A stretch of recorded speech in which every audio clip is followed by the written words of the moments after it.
Dear Sue, perfect. We can see your video as well. So that's good. Thank you for joining too. Okay, I think we can probably slowly get started. So Arturo, take it away with the instructions for the interpreters, and then Yara, you can start the session. Yes, hello everybody and welcome to our closing panel of the first virtual forum of Forus. Simultaneous interpretation of this session is available in English, French, and Spanish in the interpretation tab that you will find represented by a globe at the bottom right of your screen. Please use the Q&A box to let us know if you have any comments or questions during this session. Bonjour à tous, bienvenue au panel de clôture de notre première forum virtuel de Forus. Une interprétation simultanée de cette session est disponible en anglais, français et espagnol dans l'onglet Interprétation, représenté par un globe en bas à droite de votre écran. Veuillez utiliser la boîte de questions et réponses pour nous faire part de vos commentaires et questions pendant cette session. Hola a todos y bienvenidos a nuestro panel de clausura de la primera edición del Foro Virtual de Forus. Esta sesión cuenta con interpretación simultánea en inglés, francés y español, la cual está disponible en la pestaña Interpretación, representada por un globo en la parte inferior derecha de su pantalla.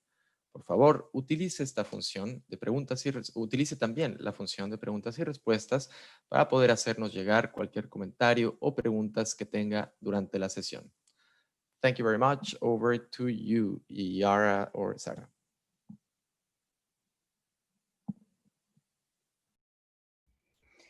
Muchas gracias, Arturo. Muchas gracias a todos y todas que están acá en esta sesión. Espero que con el tiempo más personas van a llegar. Y es un placer muy grande estar en este momento empezando la última sesión de la semana, ¿no? Fue una semana, vamos a decir, muy rica, muy intensa, con muchos debates, que se encierra ahora con el intento de hacer una proyección al futuro, una agenda positiva, cómo miramos las posibilidades de nuestro campo hacia el futuro. Pero pensando positivamente, ¿no? Estamos viviendo un contexto extremadamente difícil en todas las partes del mundo. Estamos viviendo reducción de espacios democráticos, estamos viviendo el tensionamiento con todo el marco de los derechos humanos, que en nombre de la crisis de salud que todos en el planeta están viviendo, se presiona para reducción de derechos de todas las matices, y esa situación hay que pensar, reflexionar, como lo hicimos toda la semana, pero hay que encontrar caminos, hay que encontrar capacidades de acción, de no nos inmovilizarnos y sí reaccionar. Tendremos hoy la posibilidad de escuchar desde Chile un viento positivo hacia la apertura a la democracia y a los derechos. Entonces, inspirados en algunas experiencias y algunas visiones de personas que ven actuando en la realidad, ¿no? Que pueden nos ayudar a construir la agenda positiva hacia el futuro. Eso es un momento que me parece súper importante porque es como la síntesis que vamos a hacer de todo un proceso que empezó en el 22 de octubre y que intenta hacer una síntesis y una proyección. Entonces, me gustaría ahora de invitar Tendremos algunas personas como expositores y personas que van a reaccionar a las ponencias, y después abriremos un espacio de debate entre todos los que están participando de la sesión. Y ya adelanto el agradecimiento profundo al team del secretariado de Forus y también a los intérpretes que nos permiten ampliar la participación de todos y todas en este debate. Para empezar entonces nuestra agenda, yo llamaría el compañero del comité ejecutivo, el coordinador, el director de la plataforma de Estados Unidos, Interaction, y el vice-chair de Forus, Sam Worthington. Sam, por favor, tienes la palabra. Gracias, Yara. Merci à tous de venir nous voir.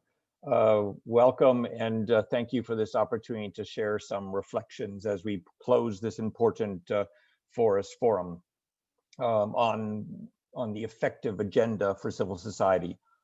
What I'm going to talk about is not going to go into the agenda itself, because we've heard a lot of that, and we'll hear from some other colleagues on the agenda. What I want to talk about is what is it the effective leadership that we need for NGO platforms or civil society networks? How do we make our agenda real and put it into place?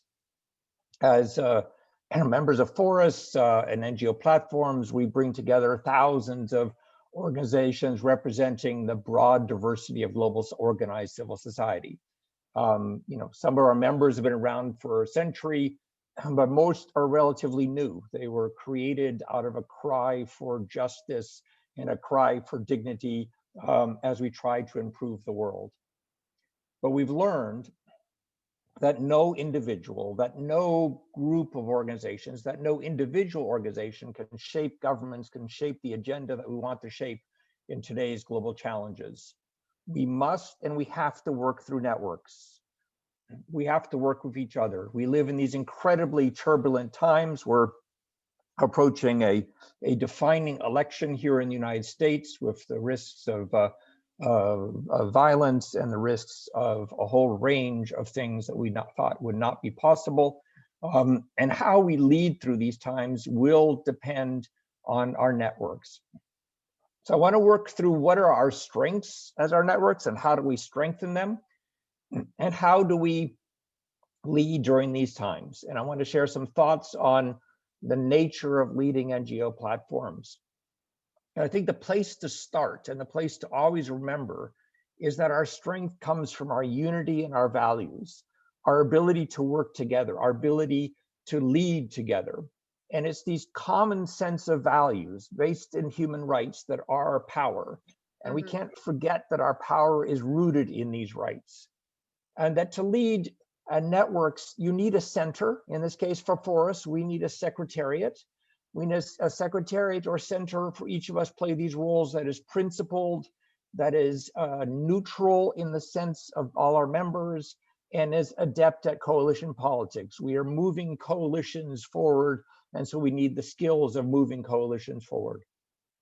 And our leadership must be built on the strengths of our coalition, not the egos of individuals or personal agendas and leadership roles. I think the challenge here really is how we lead has to be aligned with the values that we are living. And as I know, and I've observed with Forus, Forus does provide that type of leadership. It is leading for and on behalf of you and with you and all of us together. But the strength of our networks are really rooted in the web of connections. It is our connections with each other and these little boxes on the screen that we have now, our connections that we felt when we were together in Chile, our ability to create a web of relationships around the world that is more important than the center of the web. It is that unity of that bringing us together. And that is true for Forus, and it is true for any platform in any country. How we bring our members together, how we relate them to each other makes our strength.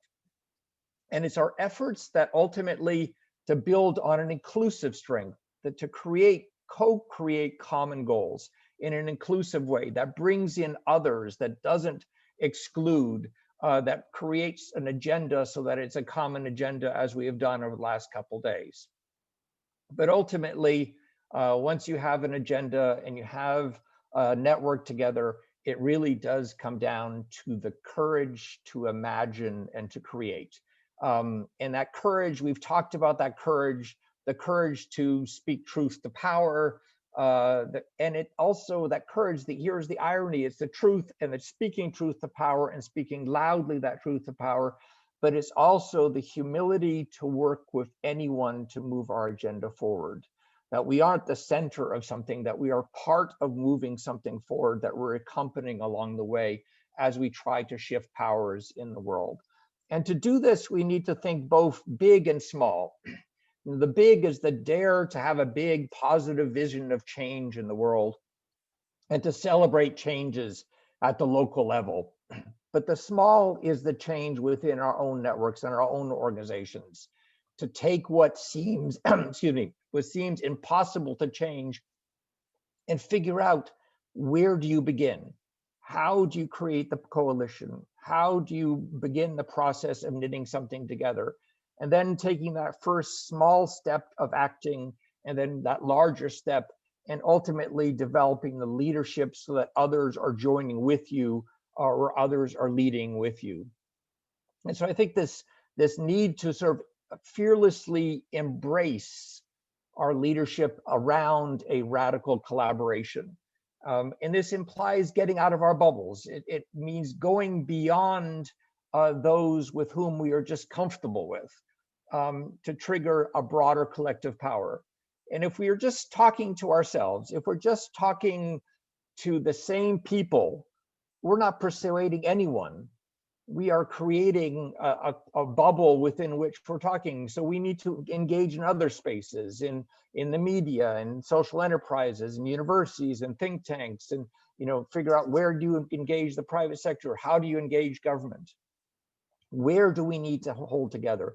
Let me give you a brief example of doing this. So when a number of years ago, when the Trump administration started, we knew it would attack civil society.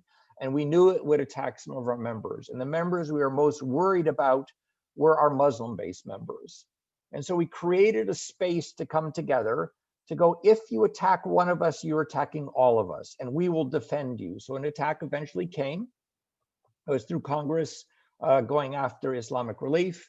And our response was to bring in Jewish organizations, Christian organizations, non-sectarian organizations, progressive organizations, more conservative organizations, to say, you are attacking civil society, back off. You're attacking all of us. And if you want to take us all on, go ahead, but you're not taking on one organization. And ultimately they backed off. They realized that they weren't trying to pick one entity off, but they were taking on our collective. And to do this, we need a sort of fresh sort of narrative of things, so that there's a narrative not about just us, but where others could see themselves in us, where people could see ourselves in our narratives, and where governments can see themselves in the narratives. Because we want to be a place where governments come to see fresh ideas, where they could see a thought partnership to move things, where they could see a force that will stop things, but also that can move things forward. And to do this, we come back to leadership. It's about being agile. It's about being adaptive and not rigid. It's about changing the way we work to meet the circumstances. And I'll stop with this. Ultimately, everything we do rests on the foundation that is rooted in mutual trust, that is based on mutual respect, a respect for each other, who we are as people, a respect that we have in each of our different ways, a broad and very deep commitment to the values that drive us. And together, we know that we have courage to speak to power. We know that we are humble enough to engage with anyone, and that we know we have together a principal agenda that we can move forward. And as we've heard this quote from Margaret Mead many times, there's never a doubt that a small group of individuals, committed citizens, can change the world. Indeed, it's the only thing it has. And what we've learned decades later from when she made this quote, that it is ultimately, in many ways, about movements, but also about the building of platforms and networks that can move an agenda forward. And together we have that type of leadership through Forus. Thanks.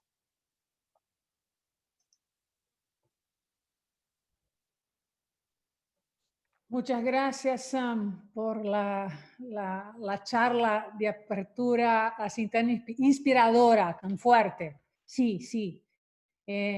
Ninguno solo puede hacer una agenda, ninguno solo puede hacer una revolución, ninguno solo puede hacer nada de cambios necesarios dentro de las emergencias que tenemos en la sociedad y en el planeta en este momento.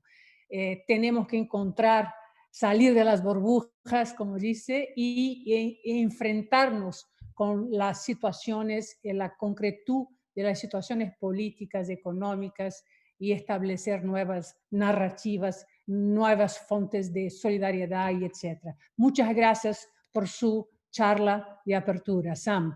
Ahora paso la palabra a Gay Goris, que es un periodista y ex editor de Mo. Guy Goris trabajó como oficial de educación para el desarrollo para una ONG flamenca norte-sur y en el decenio de 1980.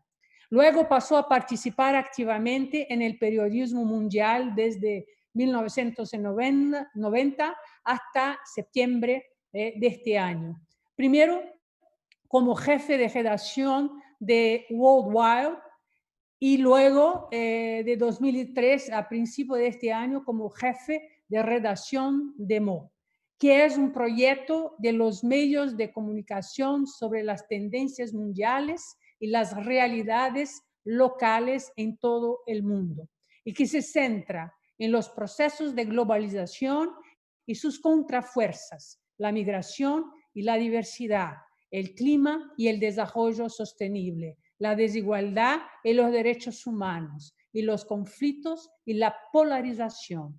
Los conocimientos especializados de Gay abarcan una amplia gama de temas, entre ellos la cultura y la religión, en el contexto de los conflictos y el desarrollo. Actualmente está jubilado, pero sigue activo como periodista independiente.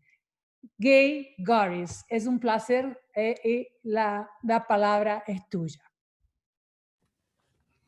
Muchas gracias. Thank you very much for this kind introduction to my contribution, and thank you very much for having me on this forum. It's really an honor for me to be able to contribute. What I will try to do is reflect in 5 brief points on the relationship between media and civil society organizations. As was said by Iara, I have my deep roots in a NGO myself. I worked 10 years as an education officer in Belgium. And then afterwards, the 30 years that I was in global journalism was in magazines that were founded and supported by NGOs. And I'll return to that because it's important. So my first point, because I want to be brief, my first point is that I think it's important that media would start seeing themselves rather as part of civil society than as a free market economic sector, which is how media have come to see themselves increasingly during the past decades. And I'm not only talking about the specific experience of Mo magazine and Mo website that we have, but for me, media can only be really the fourth estate controlling the power of the state and of the economic powers that be if they are not part of one or the other, but if they are a civil society initiative, even if they have, let's say, a corporate background, still media redactions, journalists should be looking at themselves as civil society, controlling power for the public interest, because that is what media are supposed to do. And I'm not saying that out of my own interest, but I've always been very inspired by the vision that Amartya Sen, the Nobel Prize for Economics, has been writing about media, especially in his book about justice, his big volume there, but even in other places as well. We should be a public interest effort. That's my starting point, and that's important, I think, to do so. Then the other question that I got from the organizers is, what can civil society organizations do vis-a-vis or in relationship with media? I have two propositions to make, and I try to phrase them a little bit as a challenge so that you will hear them and they might inspire reaction and other or different praxis afterwards. My first proposition there would be, stop acting as the poor as the poor cousin of a rich corporate world. What I'm trying to say here is, I find that NGOs are trying to emulate what corporations are doing. They're trying to spin a narrative and sell it to the media so that they carry it to a larger public. I don't think that is very effective, and I don't think that is a very good way to cooperate between media and civil society organizations. There's too much emphasis on spin and on narrative, too little on hard-boiled journalism, on investigation, on independent reporting, too little space, I find very often, for inconvenient truths, for inconvenient experiences. And it's only through seeing through the inconvenient stories that we can find real solutions that that will work. And you are doing that in your field work. I know for a matter of fact, I've seen so many civil society organizations work, and I've been active mostly as a journalist in Asia, in India, in the Philippines, in Cambodia, in Indonesia, but also in Nicaragua or in South Africa, in Zimbabwe, in the Congo. I've been to quite a few countries where I did reporting. So I've seen civil society organizations do the hard work on the ground and in a national context.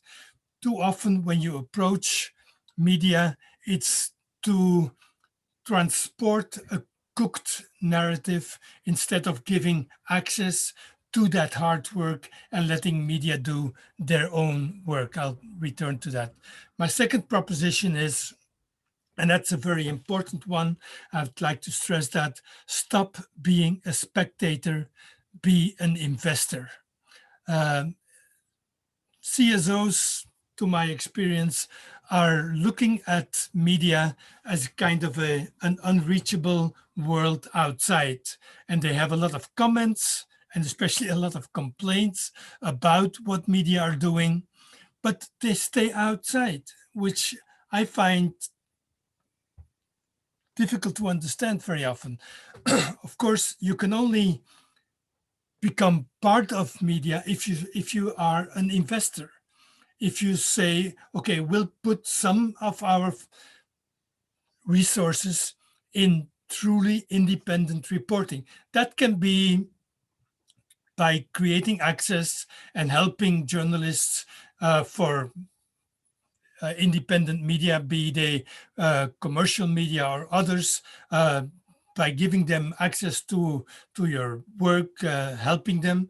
But it can also mean, as has happened with the media that I've been running for the past 30 years, by putting your money where your mouth is, by putting your money where your expectations are. That is, in truly independent but committed reporting and media. We need independent media voices to also influence the big commercial media. It's not just by having a good reporter or one good report in a commercial media, you also need the alternatives. And with alternatives, I don't mean media that bring the political message that you would like to hear, but also media that do the hard work of investigation from the same starting point, but not being dependent on anybody, even on civil society organizations, to dictate the outcome of that investigation.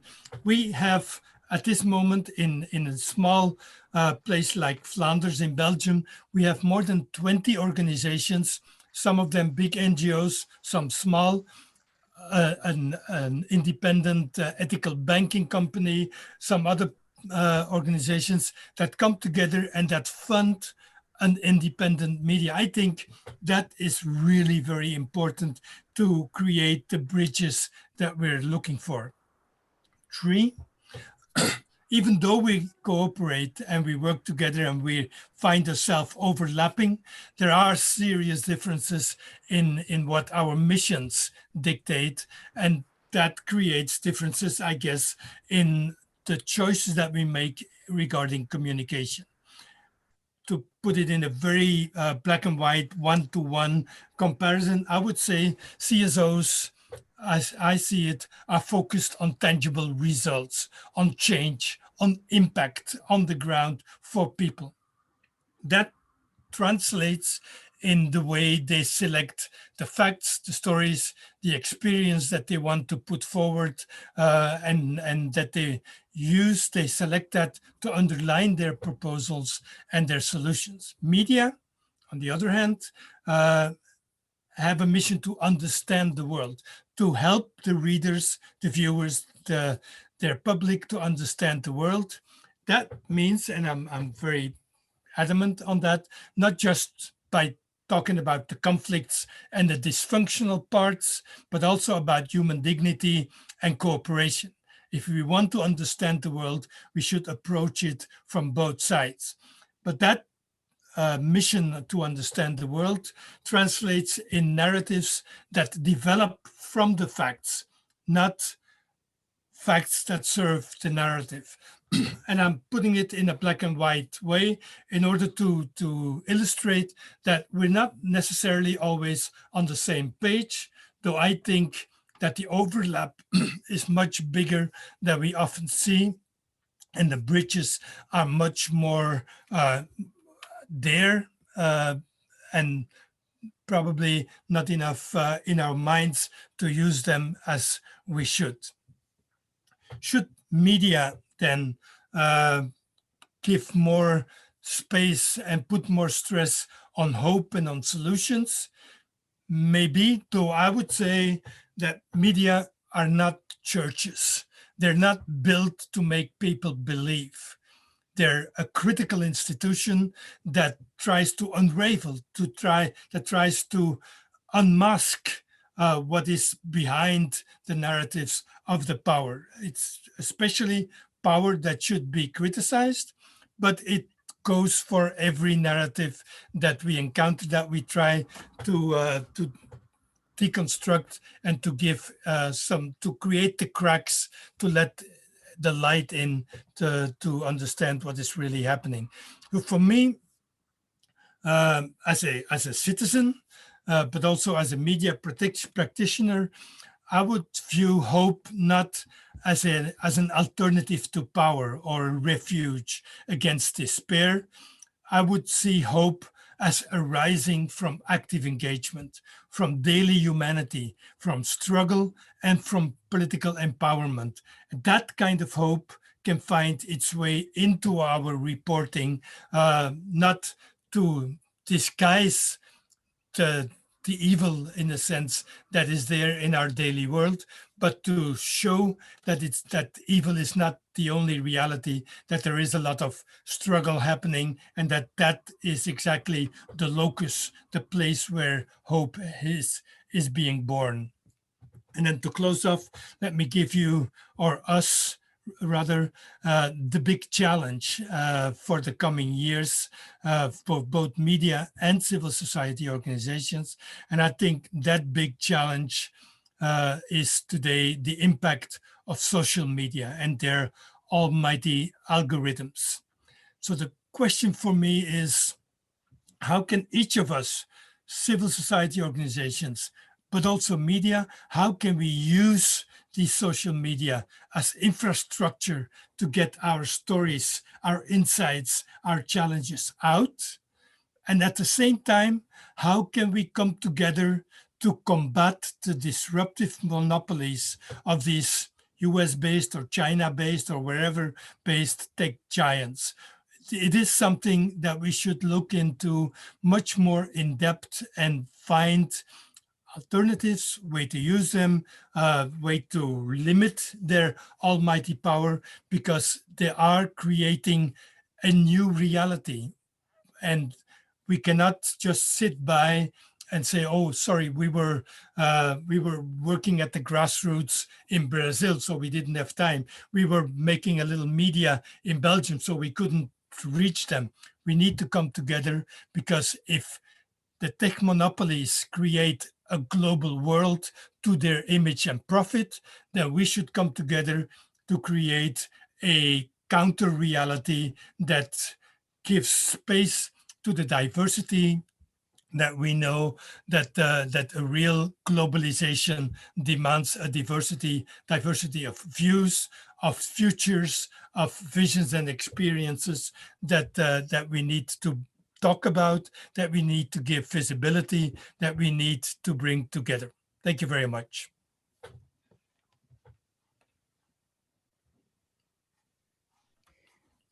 Muchas gracias, Gay. Eso, sus palabras son bastante estimulantes. Yo creo que me gustaría subrayar algunos puntos que me parecieron así súper, a mí me tocaron profundamente, que me ponen ya el cerebro para funcionar rápidamente, porque el tema de mirar los medios como sociedad civil, ¿no? Eso es un punto interesante.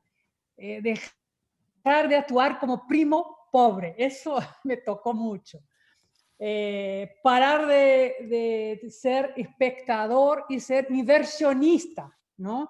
Ese es otro tema que me tocó bastante. El tema de que la esperanza existe y debe ser un reto en los próximos años, por supuesto, ¿no? Y las preguntas que hizo, ¿no? ¿Cómo todos nosotros de la sociedad civil, los medios, pueden usar la infraestructura para que nuestras historias salgan a luz? Eso es una cuestión, es un enfrentamiento permanente hace tiempo de nosotros, de nuestro campo, ¿no? Y cómo romper con los monopolios disruptivos de los medios corporativos, ¿no? Que tienen su narrativa y que ganan, y muchas de las veces, esa narrativa. Estamos viviendo eso todo el tiempo en Estados Unidos, en Brasil, en Europa, todo es fake news, toda una historia que estamos como que en una trampa general. Y tenemos que unirnos para crear una realidad, nuestra narrativa, diversidad de futuros. Tenemos que, esas son palabras que me fueron muy fuertes. Muchas gracias, Gay, que nos estimularán al debate seguramente, no solo al debate acá, pero me llevaré hacia el futuro. Bueno, ahora paso para el próximo que va a hablar a nosotros y nosotras, que es Jay Paudiao, no sé si hablo bien su nombre, que es fotógrafo, que es un fotógrafo humanitario y un defensor social con base en Nepal. También es el creador de la fotoblog Stories of Nepal. Durante los últimos 5 años, Paudial ha viajado a aldeas rurales y remotas de Nepal y ha compartido historias de la gente nepalí de estas comunidades.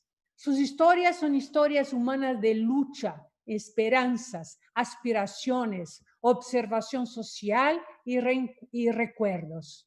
El trabajo de Puyal y las historias de Nepal han sido presentados en la BBC, la Associated Press, en LA Times y otros medios. Puyal comparte historias del pueblo nepalés que conoce a través de los medios sociales, principalmente su página de Facebook y el sitio web Stories of Nepal. Jay, es un placer inmenso tenerte en nuestra sesión y ahora tienes la palabra.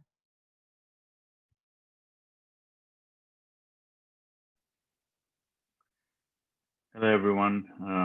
Thank you so much. It really means a lot. I'm truly humbled to be at the presence of such notable figures. Thank you. Thank you for such inspiring words. They were very enlightening, and I'm truly humbled. For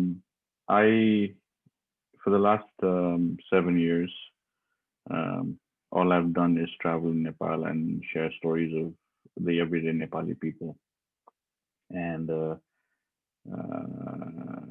I have learned from meeting these people.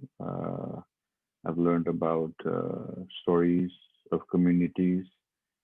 I've learned about their daily lives, their struggles, their hopes, and their aspirations, and I've learned about how different forms of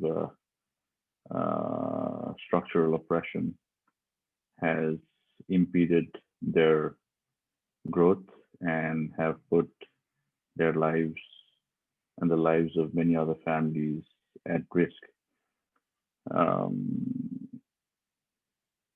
So I am just gonna talk about some of the experiences from my own travels, and I'm also gonna share my views on how change is possible, the change these communities want, the change these families want.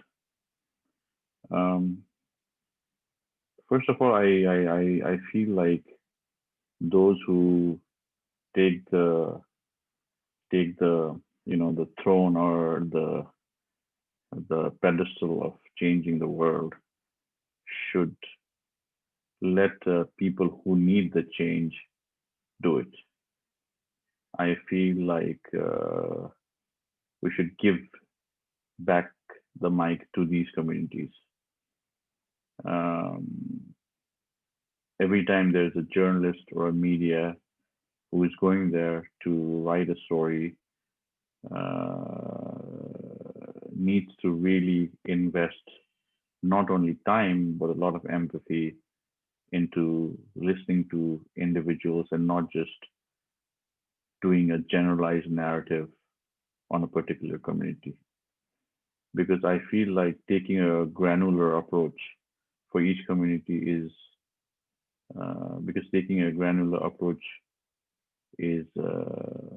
actually trying to see the cumulative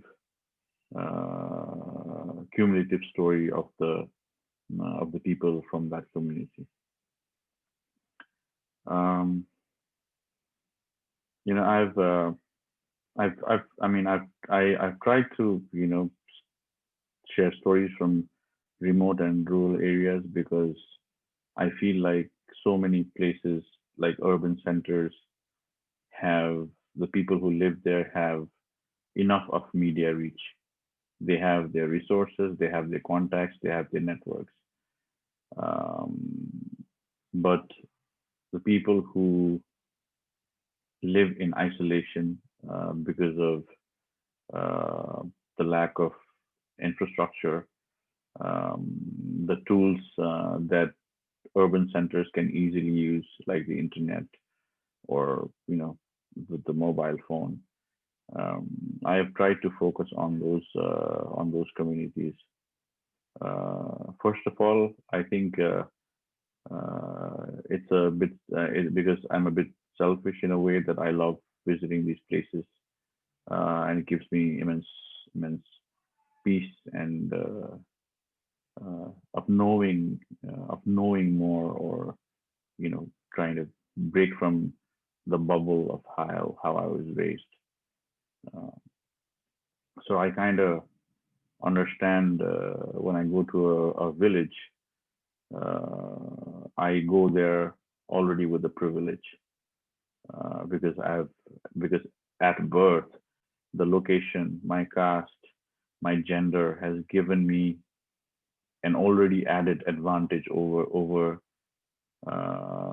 many of the people from these communities. So I already go there with the privilege. Now, what do I do with the privilege is very important. I think many of us who work as journalists in media, in NGO, and the people who we try to uplift, or the communities we try to help, come from very different backgrounds. So I think when we enter these communities, we go with a privilege. So I think allowing the people from the community to decide what is good for them and then support them to achieve it is the is the first thing that we need to do. Um, when we I mean, because our realities are different, our truths are different. So it's very easy to let our biases and our prejudices, come into play. So allowing people from the community take the lead, sitting with the women, sitting with men, asking them what they need and how they want things done, listening to their stories. And when I say listening, I mean like really listening. When you shed, your, the things that you've been taught, and you go there with an open heart and an open mind, like a clean slate. And there might be things that you will disagree with, but not letting that affect you. I think that's the approach we should take. I could really relate to Mr. G. Gore's statement on how the big techs are, taking away the rights of the people who want to use their platform to tell their stories. And I think as journalists, as photographers, as people who want to make a difference, people who want to bring about change in communities and the lives of individuals, we need to be vigilant about the other spaces we are creating. Are we only relying on Facebook, Twitter, Instagram, TikTok, YouTube, and all of these social media platforms, or are we also creating niche spaces that cater to the communities whose stories we share? So for me, I just started from a very humble beginning, coming from a place of my own personal struggles. I started the stories of Nepal blog with one story, and all the things that I'm sharing is what I've learned from my traveling. Now, when I go I mean, even today I'm traveling. I went to this village in Janakpur, which is around 250 kilometers from Kathmandu, and I spent my day with a family who makes pottery. And the stories that have come out of from the community is that, oh, this is a community, and potters live here and they make pottery. But as I went and as I sat there and spent my time and spoke to people there were young people who were, engineers, and there were young people who were, doing other forms of work, and not just doing the pottery, and so I mean the stories that I heard were not in line with the actual reality of the families who lived there, you know. So I felt like many of the times as media and as journalists, we've failed this community by just taking a blanketed approach that is convenient for the cavalier consumption of people who have access to social media. So we're serving up these generalized narratives that is easy for quick consumption, you know. And one of our panelists said, like, are we really who are we catering to? Who are we speaking for? Or who are we letting speak? Is very important, you know. Um,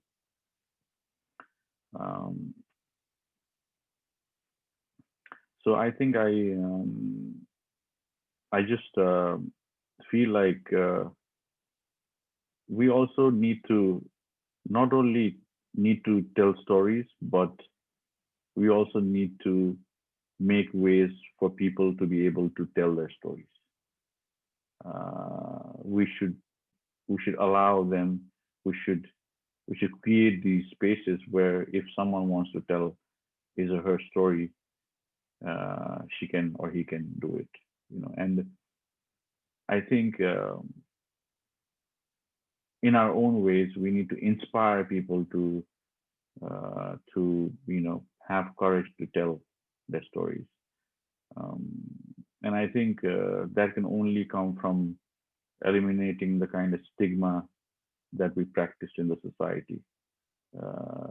If someone tells a story of how depression has, ruined his life, or if someone tells a story of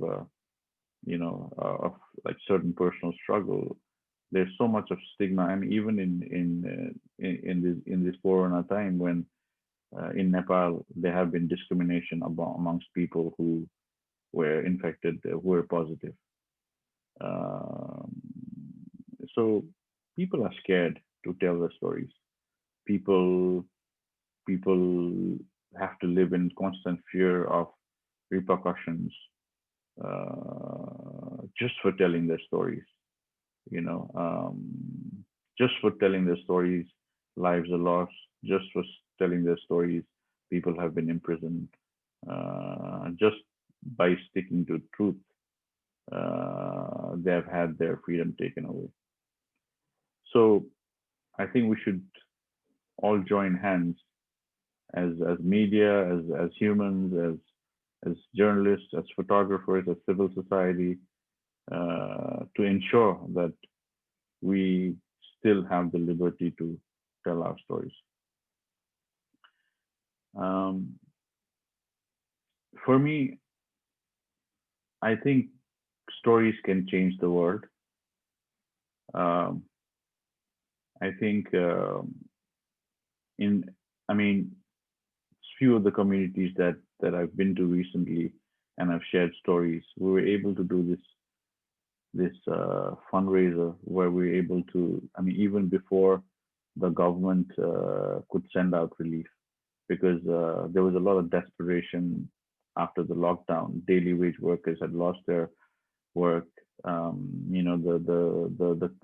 industries had closed down. People who relied on daily wages. You go to work in the morning, you earn your 500 rupees, and then you come back home, and on your way back home, you buy food, and then you go home and eat food. So there's no practice of like a storage or a refrigerator or or a pantry, where you can just pick out food you like and eat. I mean, there are thousands and thousands of people who rely on daily wage to make a living. So when we were sharing these stories, however inconvenient they were, first of all, what we tried was to uh, give these stories the prestige, the dignity they deserved, and that was possible by showing humanity, our humanity in being. How in the end we're all humans, regardless of our race, gender, sex, ethnicity, religion, and other stuff. And when we told these stories, people from all over the world gathered to contribute to these families. And today, Stories of Nepal and our friends all over in Nepal, we're so proud of the work we've accomplished because we're able to provide food, medicines, safety kits in quarantine centers, in communities, in schools, when there was none. I remember receiving a picture from one of our friends who were taking these relief items up in the mountains, and he was putting these relief items on back of the mules because there was no roads going there. And to see these pictures was heartbreaking, but again, we all saw the power of the hope behind, the stories we shared. And I think, that's the big thing personally for me and for Stories of Nepal. For me, the small things, I think it applies to listening. The next person who is in front of us. How are we listening to the next person? That's very important. I think we need to work on having empathy towards other human beings. Even though it might sound cliched, I think love, compassion for the other human being, empathy towards other human being is really important. When we're able to listen, we'll also be able to tell. And I think this mutual, listening and telling connect us as humans and builds the mutual trust we were talking about a bit earlier. These are my thoughts, and even though the times seem glum, and even though there's so much going on in the world right now with this uncertainty, I think as humans we can still rise above ourselves and strive for a better future for generations to come. Thank you.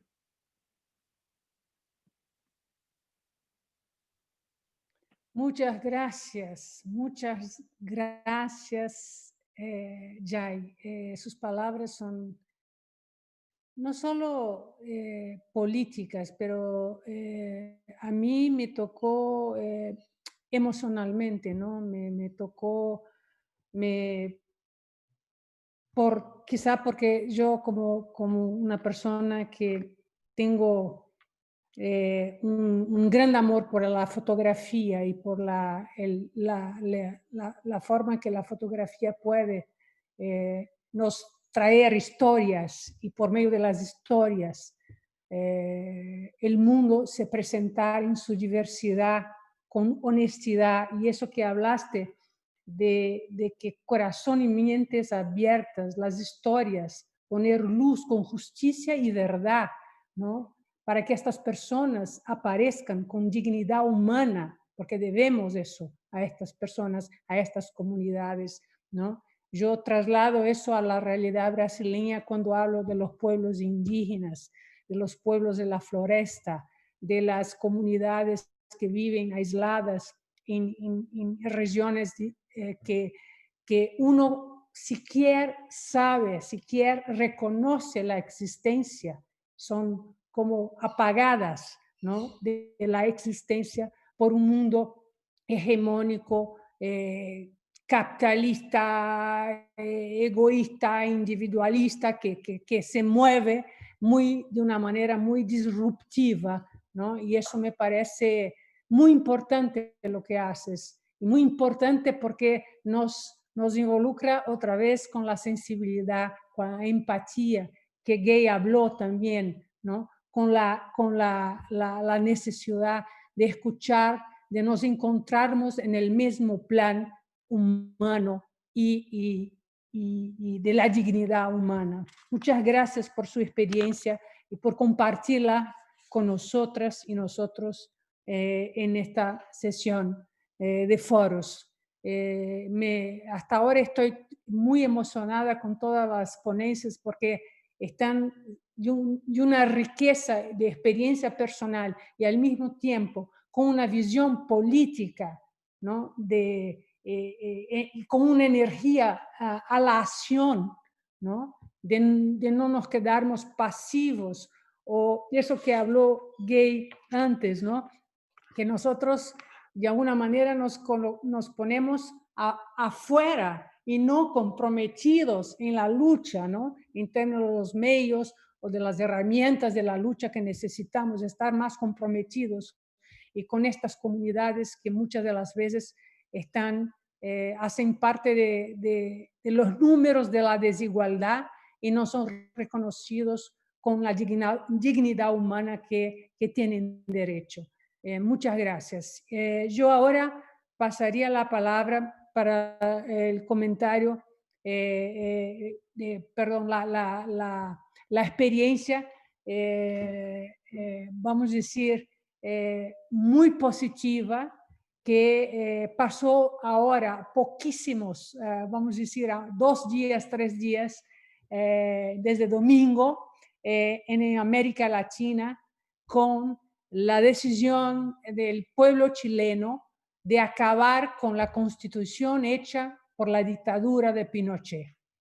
Esa decisión y no solo eso, como las reglas sobre las cuales la nueva constitución se va a hacer, nos parece muy, muy estimulante, que puede nos llevar a otros vuelos más comprometidos y más transformadores, no solo en la región, no solo en Chile, como en la región. Yo espero de corazón que eso llegue a Brasil, que podamos estar de vuelta a una ola mucho más interesante desde nuestra región.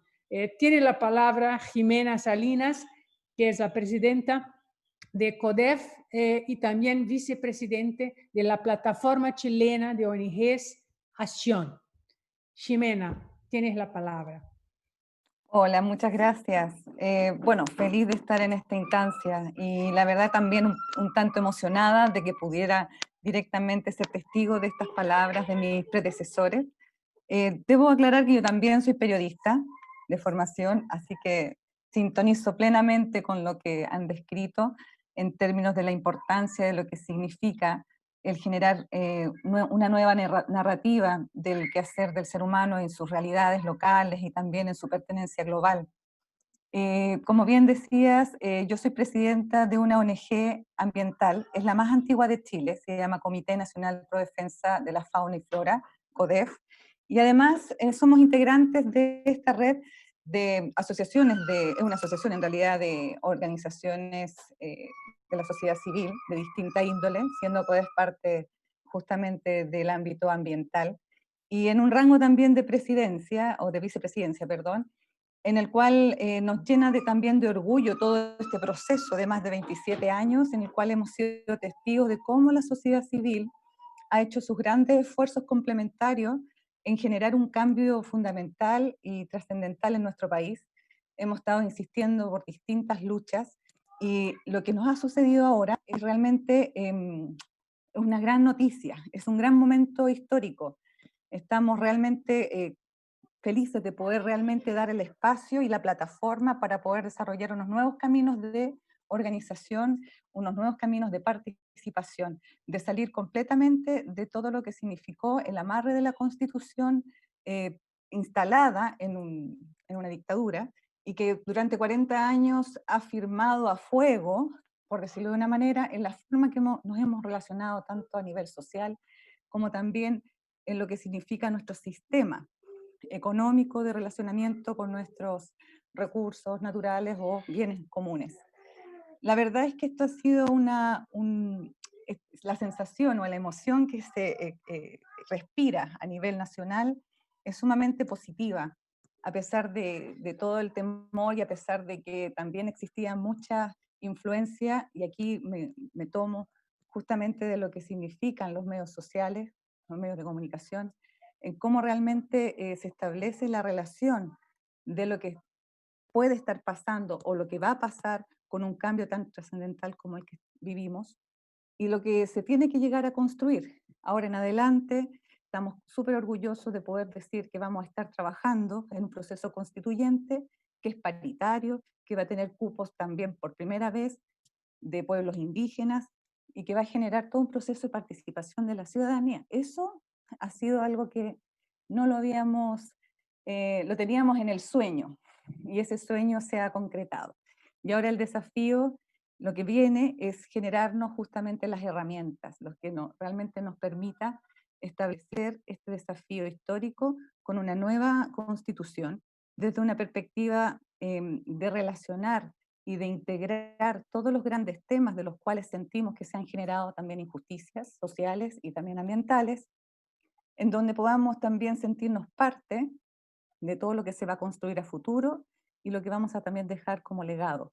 El que haya sido un 78% en promedio también de apruebo y 78 y algo más también de lo que significa la construcción de una constituyente, convención constitucional, eso también nos refuerza en el propósito, nos refuerza en nuestro desafío.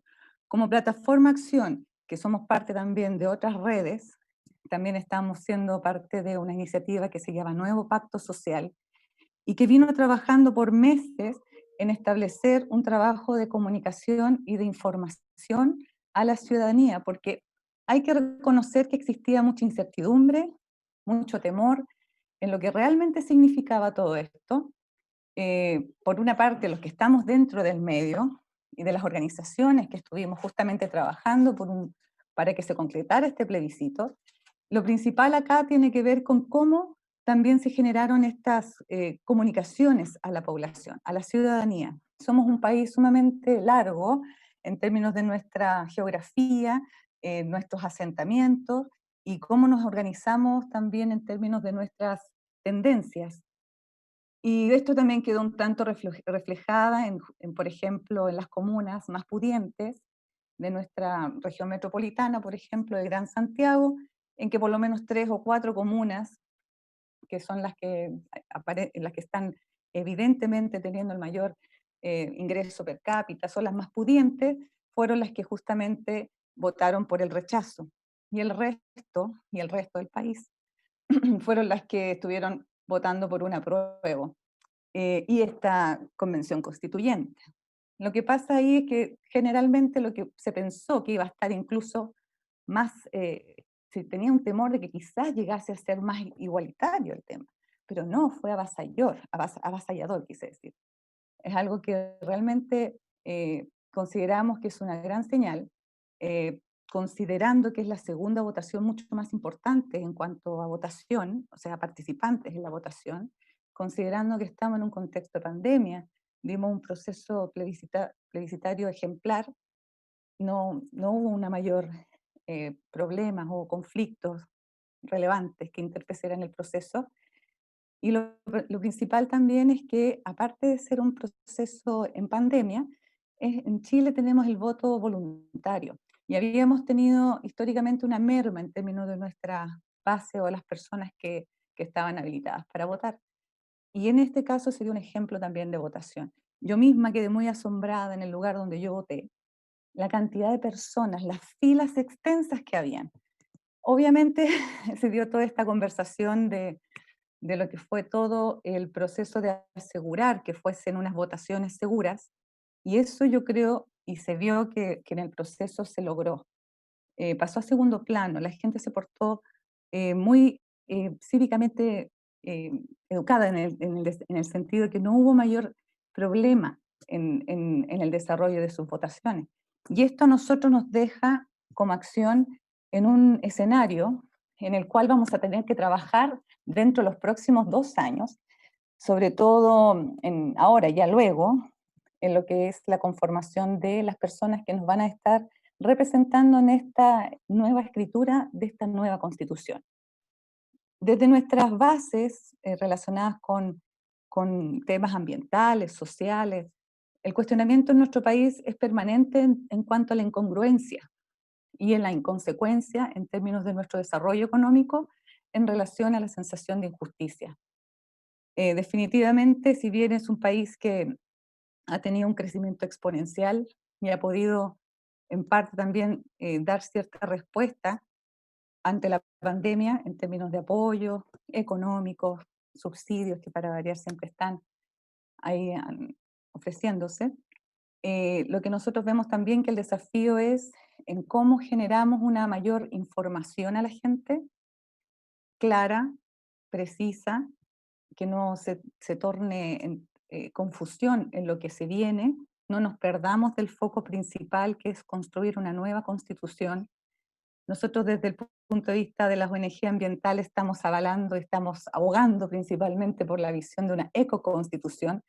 Los desafíos que se nos vienen a nivel mundial y nacional también son fundamentales, porque estamos también, aparte de la crisis sanitaria, estamos viviendo también una crisis climática. Y en nuestro país ha sido un tema permanente todo el proceso de crisis hídrica, de lo que significa sobre todo los cambios de temperatura en zonas que son realmente representativas de nuestros rubros productivos, por ejemplo. Y Chile en particular tiene de los 9 impactos, de las 9 vulnerabilidades ante el cambio climático, Chile tiene 7. Y en ese sentido también la coherencia que se tiene que tener en una carta magna en torno a lo que significa preservar el bienestar de sus ciudadanos en un futuro, tanto a nivel social como también de su sobrevivencia y también de su estar con respecto al patrimonio natural, es uno de los grandes temas que también se van a estar desarrollando y se van a estar trabajando.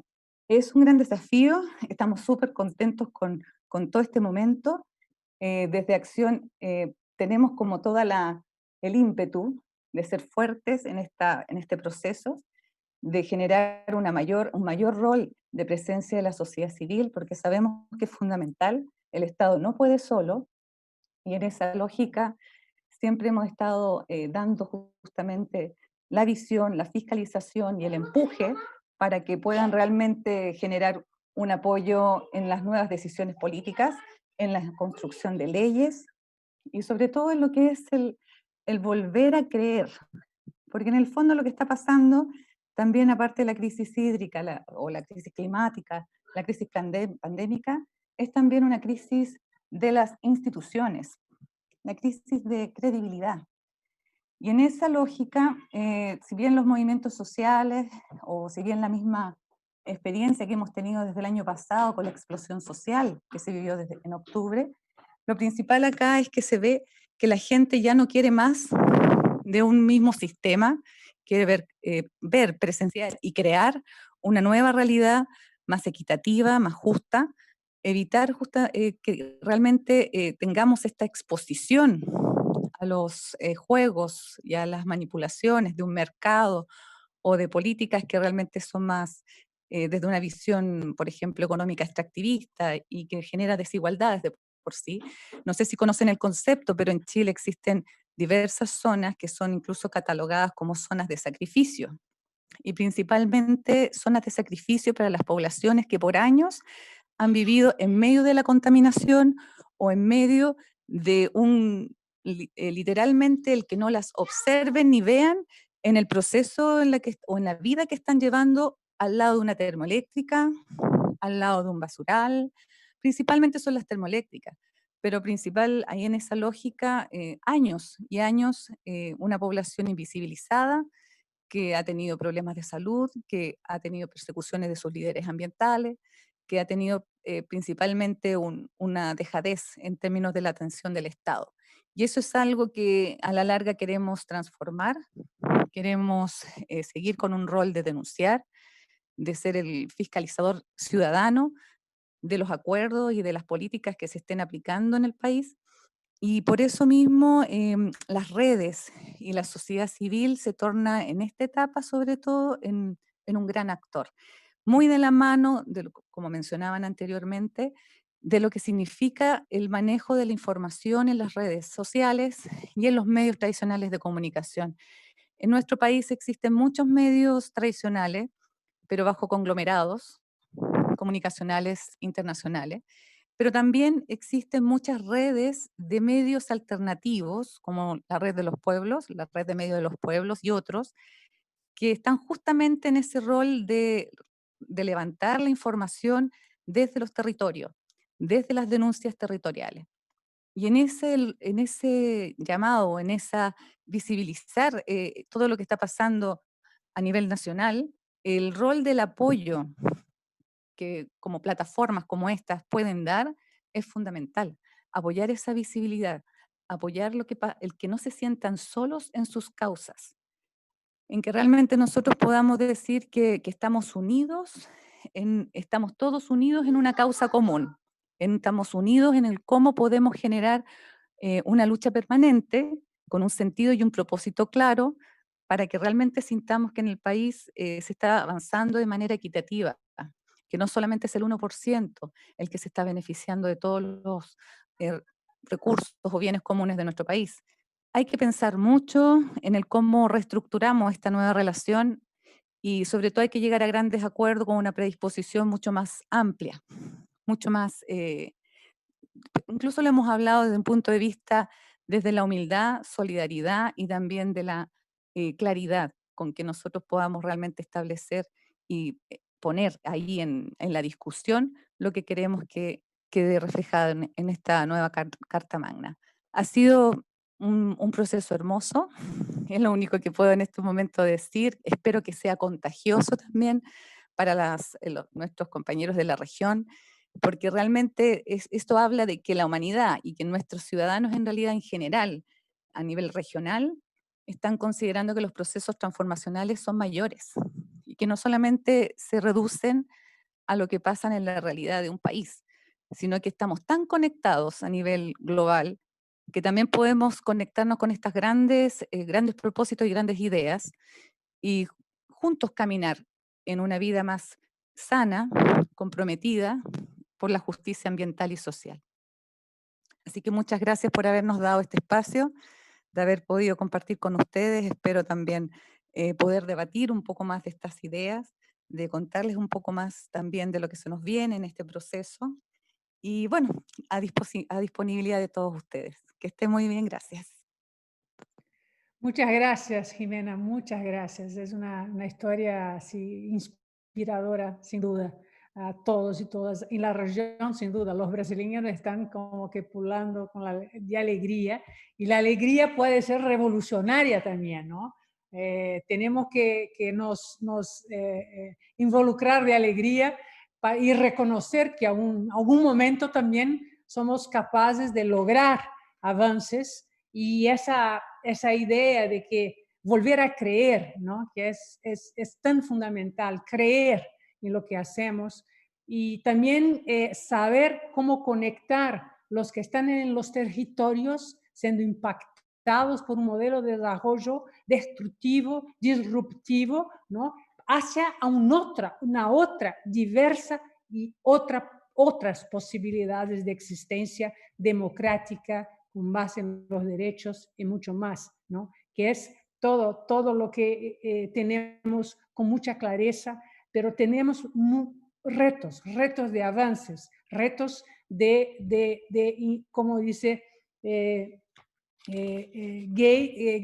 nos involucrarnos e invertirmos nuestra energía, nuestro acúmulo nuestra capacidad de estar en los territorios y una acción de contranarrativas, de, como dice Jay, de poner a luz las historias de las comunidades para que otras narrativas se presenten a la humanidad y ahí sí podamos transformar quizá el planeta en otro mundo, no ese que estamos, que seguramente no está haciendo bien a nadie, no solo humanos como también a la naturaleza. Ahora paso la palabra a la compañera, con mucho gusto, la compañera de India, que es una querida de la coordinadora regional de la Asia, de la ADA, que siempre es también muy inspiradora con sus experiencias y con su alegría revolucionaria. Joshna, tienes la palabra. Thank you, Yara. Thank you so much. Nice to see you again here. Hello to all. My name is Jyotsna, and I am the regional coordinator for an Asian civil society platform called Asia Development Alliance. And we are the CSO platform having membership in 21 countries and about 30 CSO coalitions across Asia are our members. I've been overwhelmed hearing such beautiful stories, heart touching stories. Um, and it's such a great occasion to hear perspective from different people, from various people who we generally don't involve in our own discussion. And that brings me to the third topic. I mean, sometimes, we work in bubbles. Do we work in bubble? Do we really need to create more relationship? We need to burst those bubble, get outside, mix with people, hear different voices. And that's what the platform is. So thank you so much, Forus, Yara, and all of you for giving me this opportunity to at least come here, listen to all diverse voices, and then try to say about myself. So the diverse voices that we are hearing, my continent is as diverse as this small group. We are highly populous, densely populated, and we are such diverse. We are facing a lot of challenges, but that has given us, I think, a lot of inspiration to work harder, and and to struggle and to survive, to fight various fights with authoritarian governments, with um, with various corporates, with the different political parties. And sometimes I think about myself, what am I here? What am I doing here? Am I a social servant? Am I working for the people? Am I getting into the politics? And sometimes I want to get and connect with the people who when I started working with the civil society, never realized as a student, when I started working with the rag pickers, um, the street children, and then later I worked in one of those notorious slums in Delhi. And then my work somehow progressed, never realized that I'm getting working from the grassroots to working with the policymakers at the national and then now the regional level. One thing that never I could never disconnect myself was connecting myself with the people, bringing that personal touch. I don't think it's bringing is not the right word to say that I try to do that, but I think it comes very naturally, because when you work with people who are facing day-to-day life, as uh, our colleagues from previous discussions, they have said that they see the real struggles when they don't know how they are going to live tomorrow. So when their struggle becomes your struggle, and then you start relating to their, I think that kind of passion that comes when you start living with them, you start living their dream. And that is something we have been fighting till date. Somewhere we get into the front line, we go and fight with the national policymakers at the regional, at the global levels. And sometimes we we want our people to come forward and voice up their opinion at various level, because we feel that it's very important for the policymakers, or for everyone. Why only policymakers? For everyone to hear the real challenges. It's very easy to set nice, beautiful story, how we have done such great work. But I really like our journalist friend opinion that, we are, I mean, I would really like to, I have heard this many times, that sometimes we believe that we are the poor cousins of the corporates. um, do we really want to become like them? Do we really want to always come up with the very nice, beautiful stories? The other day, I was watching a some television advertisement, where I saw how the corporates, or how these companies, how these they present a very, very dirty story in a very beautiful way. For example, you want to show a pancake, a beautiful pancake, how it's made. Actually, they paint it, they polish it. Sometimes they use glue, sometimes they use shaving cream to make it look like a real cream. So, can we associate ourselves with that story? No, we don't. We want to bring in our story. I think that is what that keeps us going, that is keeping, despite all the challenges that we have been facing for a longer time. um, and there is also one of those factors that I would again want to say. Sometimes we tend to become donor driven. What our donor want us to do we really want that? Or do we, if we do not follow them, in that case, we have to think about our own sustainability. So the question of sustainability, the question of fighting for our causes, sometimes they don't match. So I think it's very important to work in solidarity. And how we get that energy that keeps us going, I think that solidarity comes in the form of being feel, I mean, having a feel of working with a huge, diverse group of people who think like you, who may not have a lot of money, who may not have a lot of funds, but they have a lot of dreams. They bring in real stories, and they want to create the changes. And I think that association with this kind of fearless group, that keeps us going. It has not been easy journey, I'm sure, for anyone.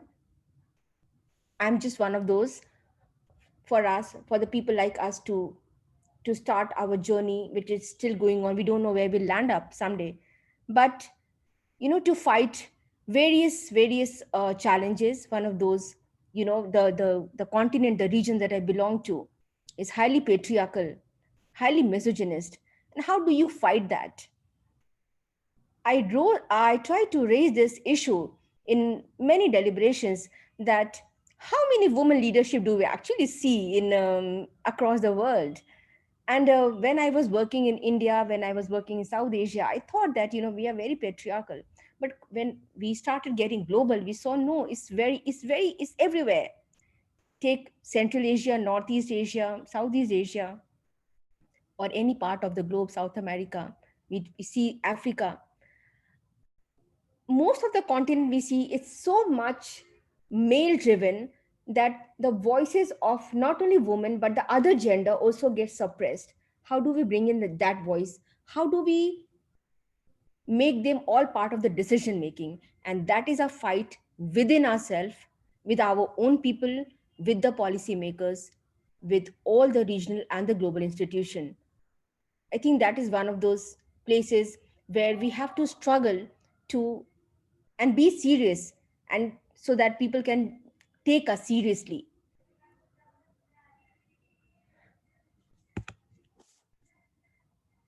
Our other fight is with the governance, with the government. How do we seek accountability from the government? And how do we do that? We ask our some of the members at the global level, at the at the grassroots level to come forward and take out the real stories, share the real stories, their challenges to the government. And as I said, that when you are part of such diverse group, it does not, it's not, it doesn't look like a challenge actually. It looks like, at least you have got a platform to talk about yourself where people can hear your stories. And so we get a lot of stories. In ADA, we have, in last 4 or 5 years, we have seen how we started as a regional platform. We tried to we took a promise from all our global coalitions or our national coalitions that we will make sure to raise your voices at the regional level. And today again we saw that one of our partner from Cambodia, he spoke in the Southeast Asian regional forum of sustainable development, where he brought in some very unconventional stories, where he actually talked about, which, because we know the Southeastern Asian region is highly regulated, but he took this as an opportunity where policymakers from all over Asia and Asia Pacific were hearing him, and he talked about the real challenges, how there has been restrictions on the press, how there has been killing of a lot of RTI activists, how these people have been able to even make their voices heard using social media, because COVID pandemic is one of those era where the voices of civil society was muted in the name of technical glitches, and we felt it everywhere.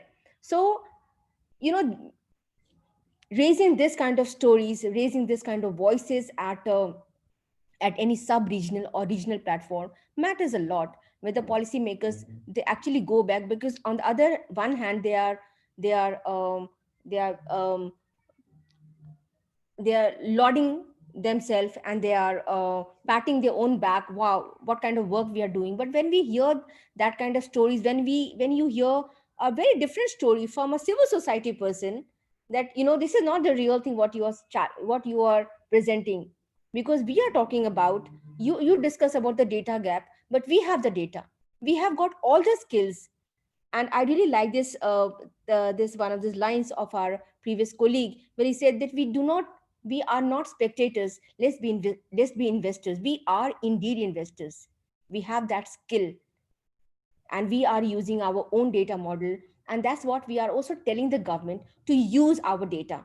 They are both qualitative and quantitative. Use them, bring in the real story, bring in the real investigation. I think these are some of the important ideas that makes us, you know, that keeps us going when we are successful in talking to our people. That, come on, raise your voice. This is a platform. Here, people are listening to you. Sometimes they come face to face, sometimes they don't come face to face, but at least they raise their voices. I think this kind of is to bring in that kind of voices from various faction. I think, and that, we challenge a lot of set narrative by various policymakers, by various authoritarian governments, or very partial media houses. Um, I think that's what that keeps us going. I would just like to comment on one thing. You know, uh, um, creating our own media thing, and funding our own media. I think that's a very good idea, and we can think about something like that in our region. Where, how do we collaborate ourselves? How do we get together and we bring in our own impartial voices and real challenges, and bring into to the national and various other levels, where people can hear the real stories. I think I completely agree that it's time to raise our voices, to rise against this kind of uh, contradiction that's existing, especially in the political scenario in the region that I come from, is nasty. So it's not easy, but the only thing that I see, that being able to bring in that kind of voices, that impartial voices, using social media or any other media, and then working in collaboration with our partners across globe. I think these two would be my final submission. uh, and I would also feel that these 2 points should be taken, seriously, and that would also help us bringing and working in solidarity. Thank you so much. Muchas gracias, Georgiana. Muchas gracias por su intervención y la visión de la complejidad, ¿no?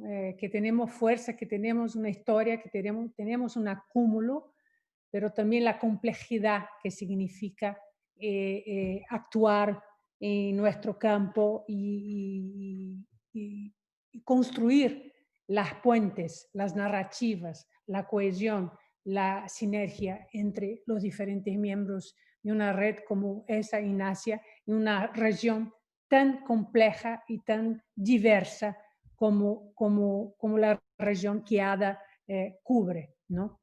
Estamos ya corriendo con el tiempo, pero las charlas están siendo tan increíbles que estoy un poco más complaciente con el tiempo, pero tenemos aún que la charla, la próxima charla, y después voy a abrir no más que 10, 15 minutos para quizá un intercambio, pero después para seguir al cierre. Entonces, pero ahora me gustaría de pasar la palabra a una otra compañera que tengo un amor enorme, un cariño y un respeto enorme por su trabajo, que es la compañera de Cabo Verde, Dirce Varela, y que no solo Cabo Verde, hay una historia fantástica y es un lugar que quiero aún visitar, que nunca estuvo, pero tengo un amor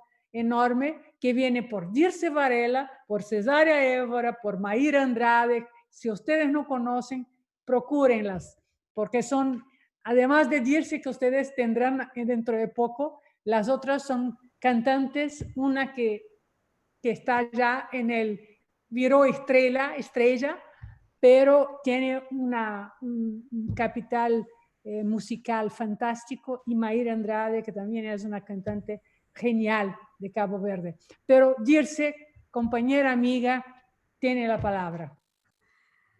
Thank you very much. Thank you for having me.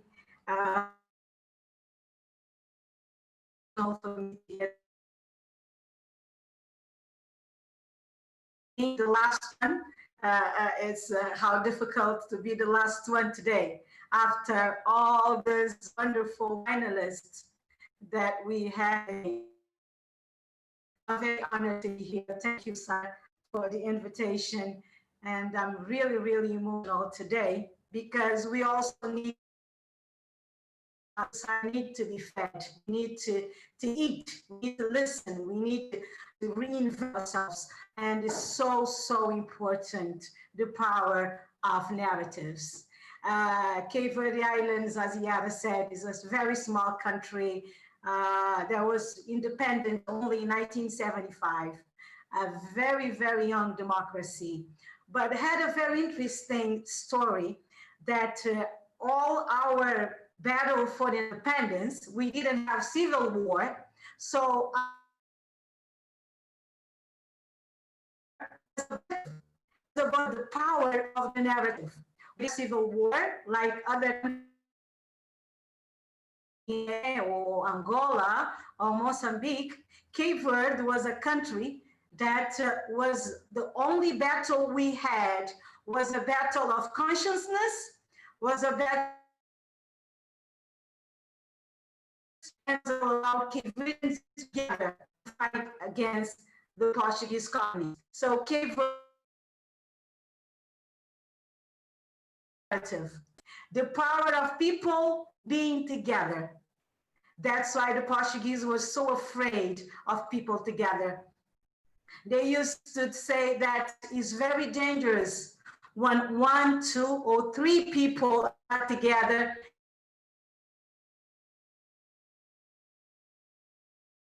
So Cape Verde was understood the power of being together. So society where our strength is to be together. is to act together. So that's why the civil society in Cape Verde has been the motor of development, has been the motor of change. And our big, big power is how we build our narrative and how do we influence public, the public policies of government. So thank you for being here. Listen, since the first panelist until the end, how important it is power of sharing. We should not lose the power of sharing. And thank you for having me. I know I'm the last one. In my speech, I just would like to share with you a few points that for me today, listening to all of the interesting speeches, some things that I would like to us to underline, and for me are very, very points. We're talking about being the poor cousin. I think one of the things that doesn't form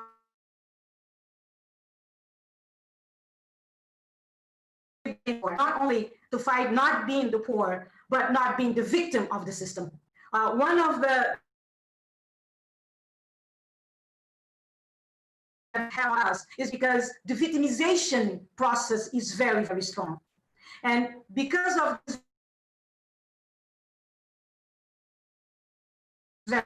victimization takes the power away. So it's important for us to feel that we're not the victim, but have the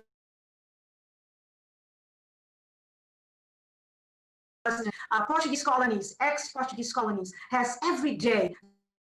We feel. Jesse, just sorry, we have problems. I'm going too fast.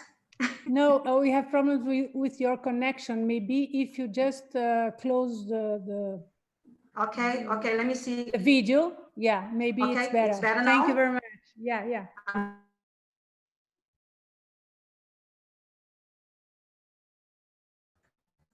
Still losing connection? Still losing me? Yeah, we are listening you. Let's see if the connection is better. Yes, sometimes I have some very bad connection. Okay, so the first point that I would like to share is one of the main topics that Sarah sent me is the big and small. How as a civil society we see the local and how do we act locally and at the same time people we're not going to be able to have the big if we don't own the small. I think that's why Forus for me is one of his very, very, very important space for us to be discussing this, is to be sharing these ideas. Because when I listen to Nepal, I listen to India, I feel how important it is for the ownership of the small to be able to be inspired for the big. If we don't own the small, the big will lose its meaning, will lose completely its power. The second point is about building new narratives. And thank you, Sam, for reminding us that, yes, it is important, a new narrative, but with old values. It's new important how to maintain the same values, human rights, solidarity, the diversity, and at the same time building a new narrative and make sure that this narrative is also shared in the lower level, that this new narrative can be the impulse for change. Because sometimes we want to be like the governments. We do have a new narrative, but we will still acting with the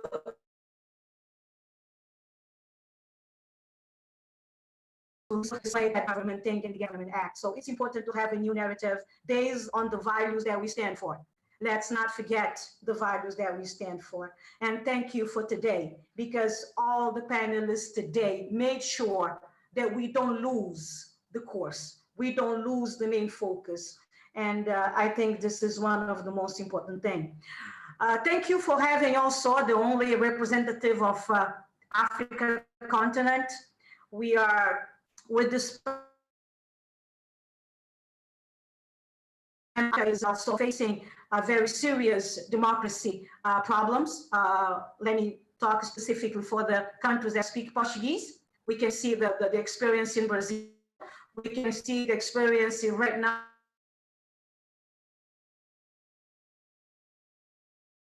But for us to be able to have spaces like this, we can bring the big, we can make sure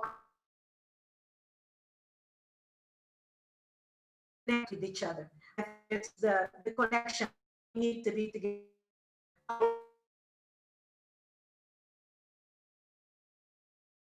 Of change. The third point that I would like to bring us narrative, we have to have a new model operandi.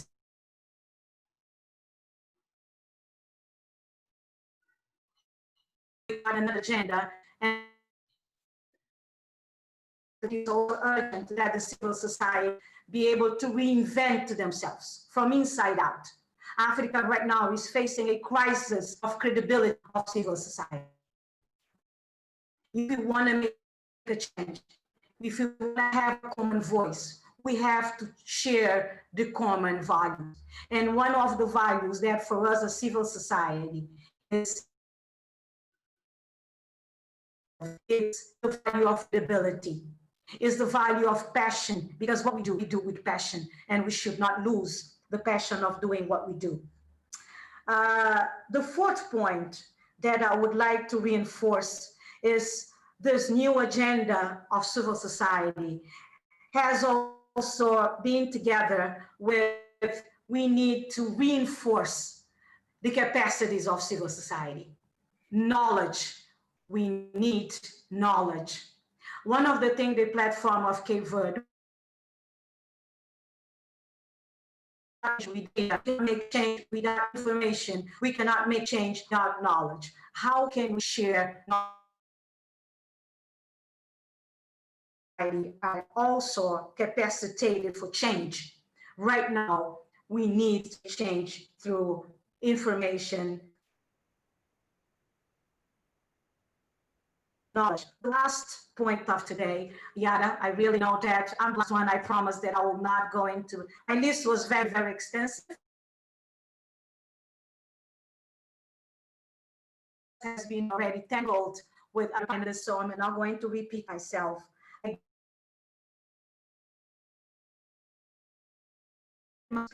The power of sharing.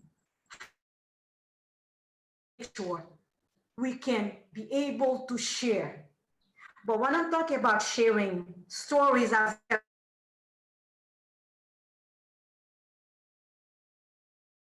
stories of people because they have faces, they have names, they have context, and we need to share in a human, because when we watch sometimes television and we, like I said, the media, the way they present the stories, they don't touch us. We need stories that can be able to inspire others. I used to say it in Cape Verde. Right now we are working in a series of stories of people that exist, real people that will be able to show how important it is for the power of making change. We need to show that change is possible, because right now we have a feeling that we talk about change, but people has the feeling that it's really not happening, or is happening only in a certain level of society. So it's important to create this new narrative. Like we said, not a narrative opposition, but it's important for us as a civil society to have another voice. We need to inspire governments. We have to be a different voice. We need to be able to tell them to influence public policies. We see right now how public policies are influencing democracy, are influencing human rights, Like I heard today in Brazil, the government went to privatize all the health systems. So these are those kind of actions that our voice cannot be silent. And we should be able to talk. We should be able to learn how to talk, but we should be able to learn how to influence and to make sure that we have most value, which is our values. I have Sam in my ears, and I think I'm going to have the day I'll be able to share all the ideas that we had today in this panelist in my own platform, because these values, what make us strong, we should be able to share. Thank you very much. Thank you, Yara, for having me in this panel. Thank you very much. Querida Girce, muchas gracias por su ponencia. Una pena que hubo algunas dificultades de conexión, pero hace parte porque los tiempos y la herramienta siempre tiene esos tipos de riesgo, pero fue para mí muy clara los puntos que tú desarrollaste. Incluso esa la idea del el pequeño que alimenta el grande, la interdependencia entre uno y otro, ¿no? El poder del sharing, de compartir, ¿no? Y todos esos puntos que subrayaste con mucha clareza y con mucha experiencia, ¿no? A partir de su propia realidad. Bueno, llegamos al fin de todas las charlas. Tengo la impresión que será muy difícil que tengamos un debate, pero también me parece que las charlas fueron tan ricas, tan importantes, tan inspiradoras, que no sé si el debate lo hacería mejor, ¿no? O adicionaría informaciones o emociones tan grandes como las que tenemos, las que tuvimos en este momento juntos en esta sesión.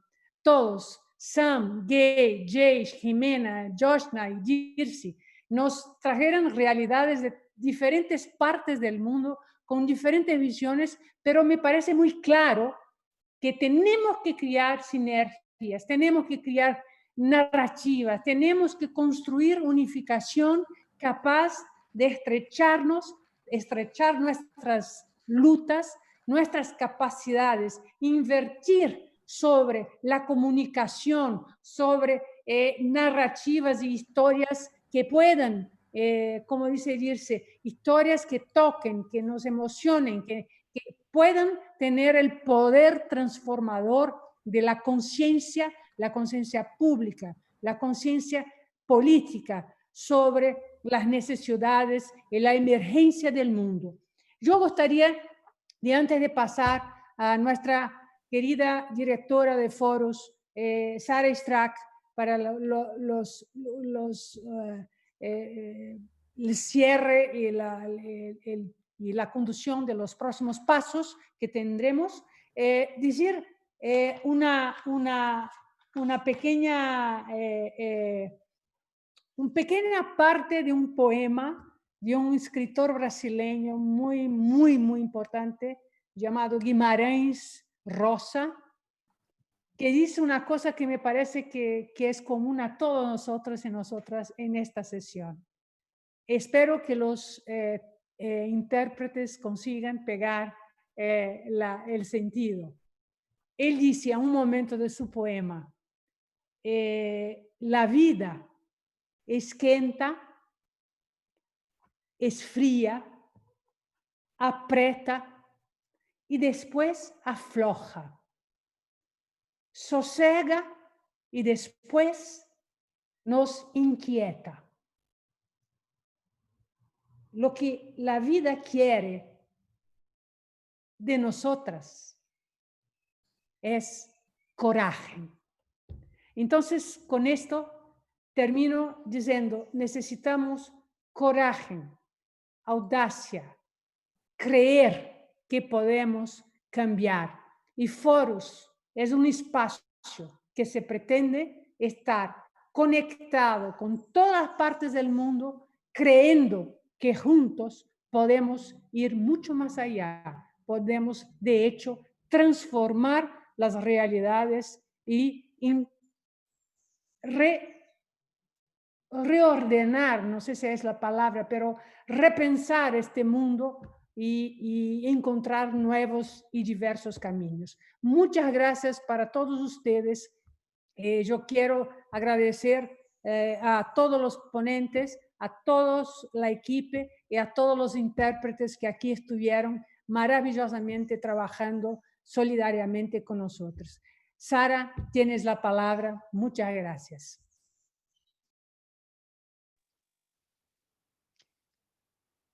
Thank you so much, Yara, and thank you very much to all our panelists for their really interesting and thought-provoking insights. I am really sad that we don't have the time for more discussion. I'm sure that many of you would have liked to raise their questions and share their points of view. I would have liked that as well. I have like at least half a dozen questions that I wish we would be able to discuss now, but unfortunately we don't have the time. But I really wanted to echo Yara's words in saying thank you to everyone for having joined us throughout the last few days in this forum. I think we were inspired, we were challenged, we were stimulated, energized, and above all, we learned a lot, I think. I definitely learned a lot from each of you and many others who joined throughout the different sessions. And I hope everyone else found it useful for their work and their inspiration on how to navigate through the difficult times and through the networks and the connections that we're trying to build. And I think we will take some time to digest those rich conversations. You have probably seen the small overview emails that we sent at the end of each day. I hope you found them useful as well, but we will also work on a more comprehensive overview of the outcome of this forum. When we said we would do this forum, it was obviously, first of all, because we were not able to meet in person in Cambodia, and it would have been really nice to be able to have these conversations face to face with all of you. And we know it's not the same to have these discussions online, but I do really hope that this forum has enabled us all to reconnect a little bit, to share some of our experiences and some of our work, and again to provoke some thinking, which I really look forward to continue to kind of dive deeper into with all Forus members. It really, for me, who's been only with this network for about half a year, it's been really inspiring in terms of how we can try and move the needle for the future through that kind of great breadth of experiences and knowledge and points of view and context that we're working in. So it really, I think, and I speak for the whole Forus team, I really would like to thank all of you for taking that time to connect with us and for sharing your views with us throughout the last week. And because we're coming to the very end, it is also the time for a number of other thank yous. I think we've tried something with this virtual forum. We're also learning a lot on the technical side of things. And we've tried different formats to try and see what works in terms of participation. We've tried to ensure that all the discussions are translated in French and Spanish. I know that we've mentioned this a few times, but I really, really would like to extend a heartfelt thank you to all the interpreters. There were 4 now with us in this session, Roberto Sanchez from Mexico, Sebastian Wasserzug from Argentina, Wendy Dubreuil and David Elguera from France. And but there were many more throughout this week. Actually, 20 people really supported us by volunteering some of their time, not only for the sessions, but for preparatory workshops, preparatory work. And I really think we wouldn't have been able to do this forum without them. So a really, really big thank you to all the interpreters who supported us. I also would like to thank the Forus members of the governance, the executive committee and the council members who have contributed to many of the sessions of the forum. And I want to thank them for their guidance and for their trust in the Forus team to organize all of this week, and for all their really, really helpful inputs and support in all the aspects of our work, not only through this virtual forum, of course. And lastly, but definitely not least, I really would like to extend a very, very warm thank you to all of the Forus Secretariat. They've worked incredibly hard to make sure that we can pull this forum off. It was, you know, a lot of very late night work for everyone, and they've really done an amazing job. So I really also would like to invite you to thank them in the chat if you can. And a special thank you to my colleagues Arturo and Luis, because they've really led on all the logistics and figured out a lot of technical problems and solutions. I know it wasn't always perfect. We had some, you know, technical glitches here and there, but overall, I think it went really, really well. And that was really thanks to their hard work. I see that we're actually getting to the very end of this. I also wanted to say that we will share an evaluation of the forum with you, which goes a little bit more in depth than the quick survey that you can see on your screen now. This survey on your screen is just for this session. We would like you to please let us know how useful it was for you. From very useful, neutral, or not so useful. But we will also send you a more in-depth evaluation, because we would like to hear from you how you thought the discussions were helpful to your work, and how we can learn to hopefully do best or better next time. Obviously, I really hope that next time we'll meet in person, but unfortunately, in these times, it's really hard to say. Okay, so Yara, I might just hand back to you for the final closing. But again, thank you very much to all panelists and all participants, and I hope to see you very soon again.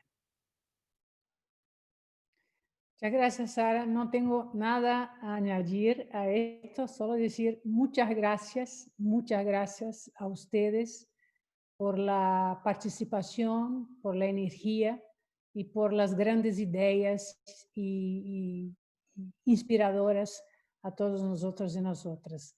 Gracias a los intérpretes, que son siempre muy importantes en un foro como Forus.